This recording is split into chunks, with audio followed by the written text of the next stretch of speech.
What's up, guys? My name is Jerry, and today's video is going to be on the New Orleans Pelicans, and we're going to be talking about how this team has something special brewing, and we're going to jump right into the video. And my biggest reason for saying that is that I keep hearing great news about Zion Williamson. I'm hearing that he's back in New Orleans and he's back with the Pelicans, and I'm also hearing that he's making great progress in his rehab. I heard he's been cleared for basketball activities, and that's a huge thing for the New Orleans Pelicans. So that's great news right there. But my second main reason is that I feel like the New Orleans Pelicans, I feel like they're very deep in the progress of putting the perfect team around Zion Williamson.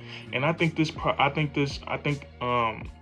it all started when they made the trade of trading for Jonas Valanciunas, and a lot of people don't understand how big time that trade was for a guy like Zion Williamson, because we all know the type of player that Zion is. He's unstoppable in the paint, so the Pelicans want him around the basket. So with what they did, trading away Steven Adams, because Steven Adams is a guy that cannot stretch the floor. He can't shoot the basketball. So bringing in a guy like Jonas Valanciunas, he's a great fit with Zion, because he's a big that he can not only can he shoot mid-range shots, but when he's having a great night, he can stretch out and shoot the three ball. So with Zion coming back, having Jonas Valanciunas at the 5, the Pelicans can run 5 out, and we can kind of see something like for Zion, like what the Bucks run for Giannis Antetokounmpo, a 5-out offense. And Zion Williamson, he has a great ball handle. He can dribble around players. He's very explosive, so he would succeed greatly in the 5-out offense, or not even a 5-out. They could go 4-out, 1 in, and just post Zion Williamson up,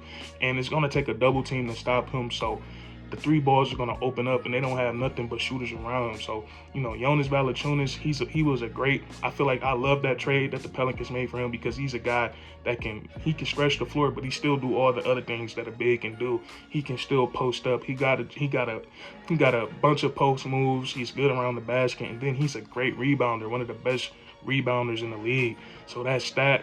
And then also this season at the trade deadline, the New Orleans Pelicans made a gutsy trade by trading for Portland Trail Blazers guard CJ McCollum, and that trade has been, I would say that trade has been more than great. Since CJ McCollum has come to the New Orleans Pelicans, you can just tell that he's loved this breath of fresh air that he's had. Since he's come to the Pelicans, he's averaging 26 points per game, 6 assists, and 6 rebounds, and he's doing it on 52 or 53% shooting from the field and 41% from 3. And I know it's only been about 5 or 6 games, but still, that's very impressive. And since CJ McCollum has gotten there, they've beaten some very good teams, and they've beaten the Lakers. I know the Lakers, people might not say they're good, but they still got LeBron James on their team. So when you beat them, that's impressive. They beat the Phoenix Suns when they had Devin Booker in the lineup, and they just been looking impressive. But CJ McCollum, also, he's going to fit perfectly with Zion Williamson, because something that they can do, they can run the pick and roll. And CJ McCollum has never had a guy to run the pick and roll with a guy like Zion Williamson, and both those guys attract so much attention. And CJ McCollum, he's probably the best player I've ever seen to never make an All-Star game. When you just watch him play, the moves he make, it's just ridiculous. And I feel like he's probably one of the deadliest scorers in the league.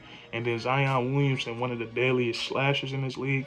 It's like really a pick your poison when it comes to the pick and roll with those two. So that's something that's gonna help the New Orleans Pelicans. It's gonna help them a lot. It's going to help them a lot. And then CJ McCollum, not only has he been good off the court, but he's been good on the court for this team as well.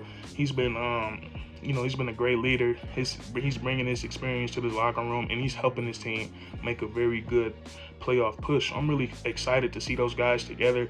And I know those reports of Zion not reaching out to CJ McCollum, I'm pretty sure they're going to hash that out. CJ McCollum is a very great locker room guy. He's a very great leader, and he's going to do everything he can to bring this New Orleans Pelicans team together. Now, and then, throwing in Brandon Ingram. And Brandon Ingram is a guy who's getting better and better every game. Just the way he's maturing. Like that's my biggest thing when it comes to NBA players, is to be mature and take smart shots and make smart plays. And that's something that Brandon Ingram that's something that he's added to his game this year, maturity. Because he's a young player, and young players, it takes them a while to gain that maturity, and that's something that not Zion, but Brandon Ingram has gotten this year. We see him not shoot over double teams or take the crazy shots. We seen him pass the ball and trust his team and trust his teammates more, and he's just becoming a better basketball player. And then also his offensive game, is nothing I can say about his game that you guys don't already know about. He's about 6'8", 6'9". He looks his long arms and legs makes him look 7 feet tall, but he can do everything with a basketball. He can dribble, he can shoot the mid-range, he can shoot the three, he can dunk over you, finish with both hands. He's just a complete all-around basketball player. So I feel like these guys around Zion Williamson, that's going to be perfect with him, because they can handle the ball and they can shoot threes. And I feel like that's all you need around a guy like Zion Williamson, a guy that can get to the rim at will like he can. You just need 3-and-D players around him, and he get a boost with CJ McCollum and Brandon Ingram, because those guys can do everything on the offensive side of the ball. So you got those three guys right there, and I feel like the only thing that the Pelicans, in the middle of their process, the only thing that they're missing right now is the depth. That's the one issue that's been lingering on this team all season long, is there's no consistent help. There's no consistent help from the depth of their team. And Herbert Jones, now he's a guy that's becoming, I don't know if we count him as a role player or not, because he does a little bit of everything, and he's actually very intricate to the success that the New Orleans Pelicans that they've had this season. And for a second-round pick, he's just been awesome. He's a guy that can guard literally all 5 positions, or I shouldn't say all 5. I'd say 4.5. He's just a very versatile defender, and he just finds himself everywhere on the defensive side of the court. He'll guard the ball, he'll help weak side, he's good at double teaming. He's just a very versatile player. And then offensively, I see him getting better every game. His 3-point shot is getting more confident. He's good at finishing at the rim. He's a great cutter, and this guy has a lot of potential, and he's going to be good for the Pelicans. But when it comes to their depth, we've just seen inconsistencies all season long. Like a guy like Jackson Hayes, he has a lot of potential. We've seen him have some really good games, or have some really good stretches. I know at one point of this season, this was really recently, he had 4 games where he averaged like 17 points and 10 rebounds. But then after that, it's like, what happened to it? And then Devontae Graham, he's a guy, when he was in Charlotte, I used to think he was so good and he had so much potential.